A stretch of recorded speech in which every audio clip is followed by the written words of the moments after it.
morning. I've got hiccups this morning, but hopefully that won't enter into this very much.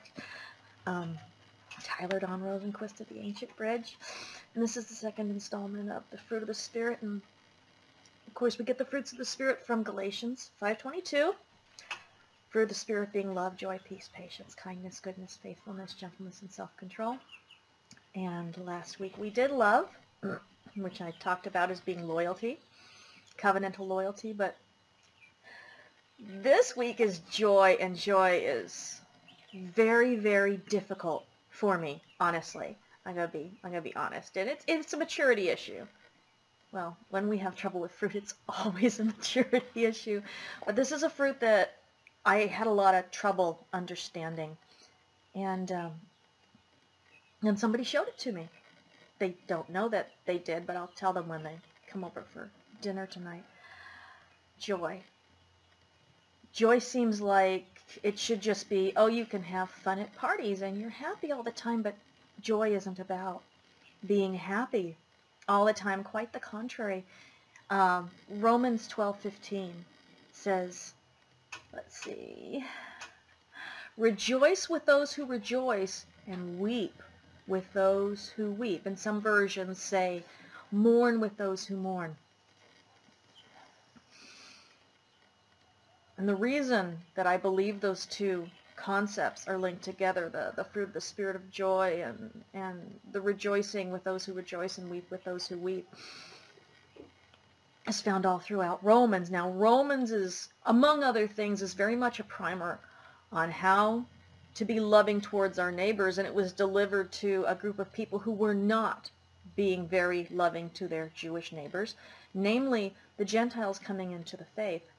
But I'll talk about that some other time, and I know Ryan White, my friend, is going to be doing a teaching, and don't want to stomp on that. When it comes out, you're going to want to see it. But being a good neighbor is about, sometimes it's about not doing what we feel, and not even doing what we have the right to do if it's going to cause pain or stumbling to somebody else. And yes, we should be joyful. We should be joyful in our blessings.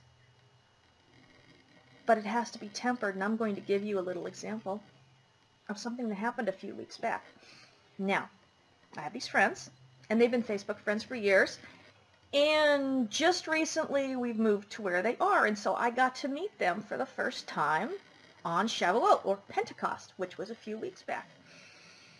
And yeah, I didn't think anything of the fact that the woman was wearing this really big, voluminous shirt. And I just, okay, whatever.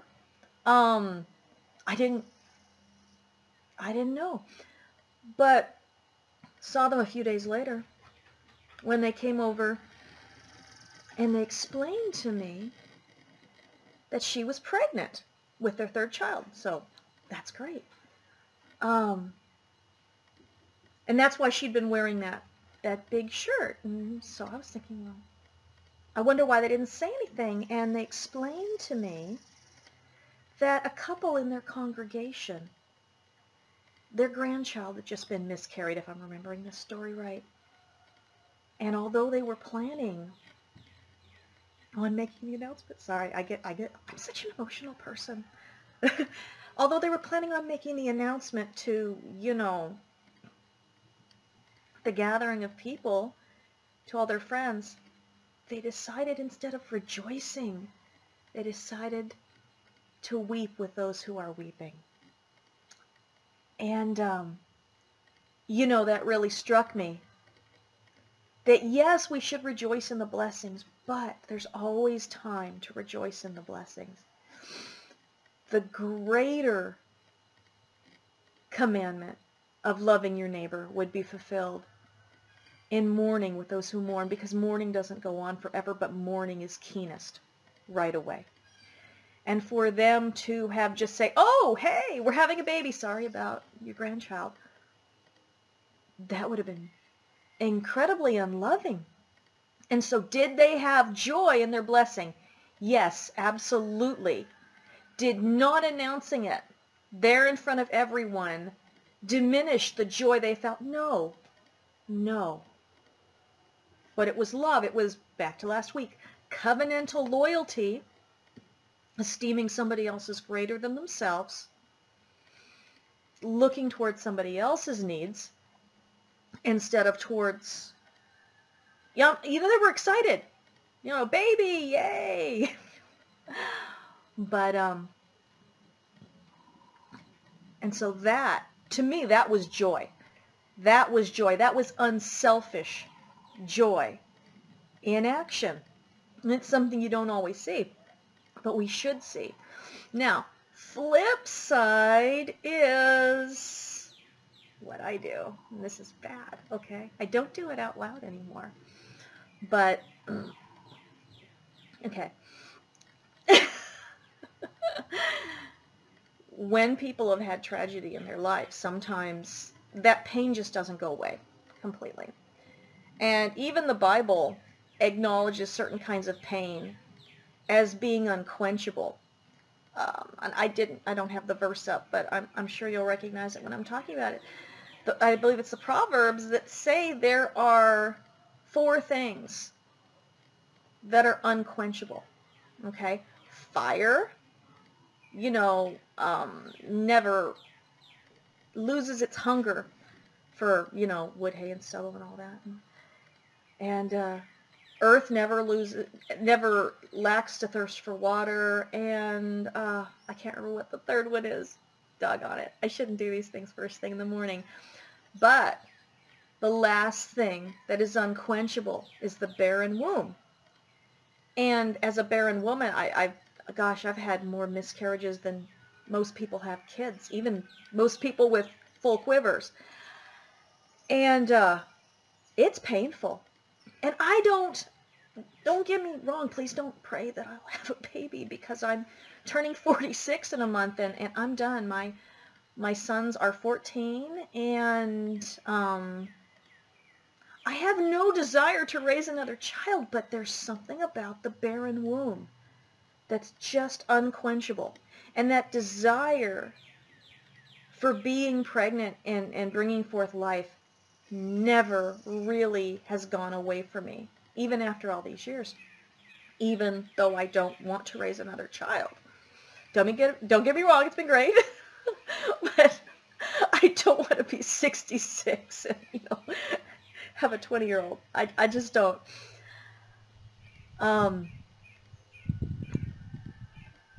But when I see people on Facebook announcing another pregnancy, joy is not where my mind goes. I go, why are they having their 8th child? I'm not going to lie. And I'll hit like. If I'm feeling really particularly generous, I'll say, congratulations, I'll just type it in there. But in my heart, I'm not joyful that they're having another baby. Now, when my barren friends get pregnant, I'm like, wow, yeah, let's do the wave. It's like, yeah, the greatest day ever. It's like, yes, one less barren womb in this world. Yes. That's different. Because I empathize with them. But when somebody who's never, struggled with any of this stuff is just having another baby, I'm not happy. And it's wrong. It's immature. And I'm not going to lie and say, I'm not going to try and even say, well, but I'm justified. Okay, I'm not even going to try and justify it, even though the Bible compares my barren womb to a force of nature, to fire and earth, and oh my gosh. Oh, the other one was the grave, keeps wanting more dead bodies. And I mean, I can laugh at it because, I'm not sitting looking at a status right now of one of my friends saying they're pregnant. But, see, there's the part that my friends did. They set aside their proclamation of joy so that they could mourn. And I believe they were genuinely mourning with these people because there's nothing easy about losing a grandchild, whether it's miscarriage or anything. But I need to learn Well, and I have, because it used to be that I would just not say, I wouldn't even like, and I wouldn't even say congrats, and I would just brood. It's like, wow, why did I get, well, that's just horrendous. That's unloving. That's, oh my gosh, is there any fruit of spirit that is not coming against? Let's see, unloving, unjoyful, impatient, not good, not really faithful, not gentle, not self-controlled. Yeah, no, not good. So on one hand, we have the ability to tuck away our joy from flaunting it to the world. Announcing your engagement is probably not really the best thing to do when your best friend just found out her husband's been cheating on her. But on the other hand, those of us who mourn, and I mean, I guess that's what I do. I mourn, and I still mourn. The people who are mourning need to learn to put that away at some point. I mean, it's not like my friends could go forever without announcing the pregnancy. And and they waited a respectful time before they announced it to their congregation, which is great. And not only can we not hold people captive to our joy, we cannot hold people captive to our mourning. And that's the really difficult part of joy, because that is a part of joy too.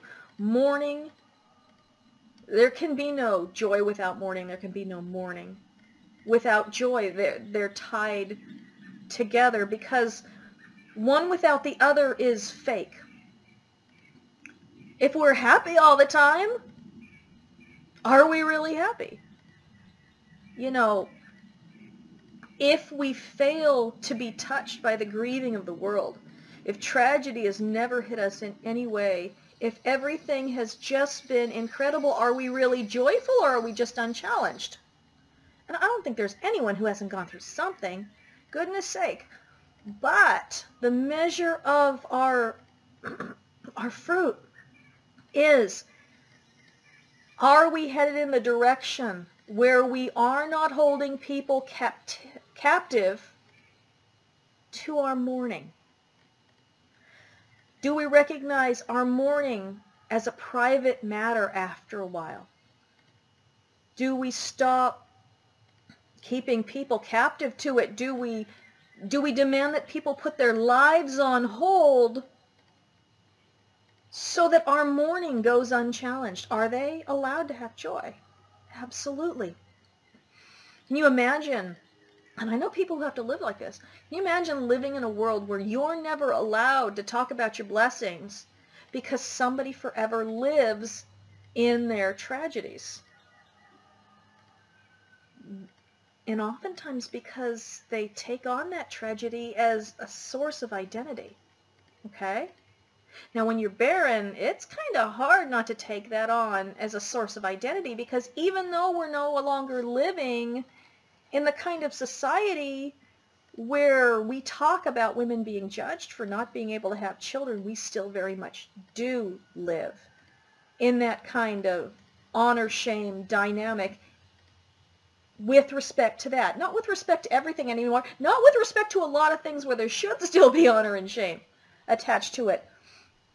But women who can't have babies, even after adoption, often feel a great sense of shame. And a lot of times sometimes that shame is self-induced, but a lot of times that shame is the direct result of how we are treated by women who do have children, and sometimes will misappropriate Bible verses to show that we're cursed for disobedience. It's like, well, hey, you're a borrower and not a lender. I seem to recall that being in the same section of the Bible as people being cursed for disobedience, and I shouldn't have gone there, because I need to preface that with, these were blessings and curses on the nation as a whole. If the nation of Israel as a whole were obedient, there would be no disease and no barrenness, and they would be lenders and not borrowers, and they would be the victors and not the vanquished. all that kind of stuff. So, yeah, wanted to clear that up. But we have to learn to allow. Not only do we have to be temperate about our joy, we need to be compassionate and loving about the expression of our joy, like my friends were. But we also have to be loving and compassionate and temperate about our mourning. Okay? There are things I would not wish on my worst enemy. Terrible things. Terrible things. Things that are hard to get over. I mean, I couldn't imagine losing one of my sons. Eyes are getting, and my nose are getting red just even thinking about it. But say that horrible thing did happen. Would it be right for me to deny everyone around me joy for the rest of my life as I go through mourning? No. No, it would be self-centered. I couldn't justify doing it. And yet there are people who live like that. And I can't imagine their pain. But our pain cannot dictate joy, nor can our joy dictate whether or not somebody else can feel pain. So the two concepts, yeah, they're inseparable. Absolutely inseparable. And I realize this was probably very rambling, but sometimes I just like to think out loud. And I think it's an important aspect. So that is my small bite of fruit about joy and about mourning.